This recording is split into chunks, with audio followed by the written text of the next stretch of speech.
এই যে চুরেরা চুরি করে বাংলাদেশ থেকে 28 লক্ষ কোটি টাকা বিদেশে পাচার করেছে, আল্লাহ যেন তৌফিক দেন ওদের পেটের ভিতরে হাত ঢুকিয়ে সেই টাকা যেন নিয়ে আসতে পারি।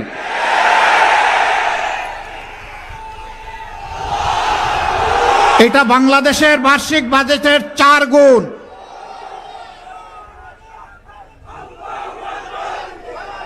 ওই বাজেট আমরা ফিরিয়ে আনার জন্য জান প্রাণ দিয়ে চেষ্টা করব ইনশাআল্লাহ। কোনো মামু খালুকে ছাড় দিয়ে কথা বলবো না। দেশের টাকা চুরি করে বিদেশে গিয়ে রাজার হালতে বসবাস করবেন, আমরা ঘুম হারাম করে দেব। ওদের শুধু সম্পদ নয়, এই চোরদেরকে দেশেও ফিরিয়ে আনা হবে ইনশাআল্লাহ।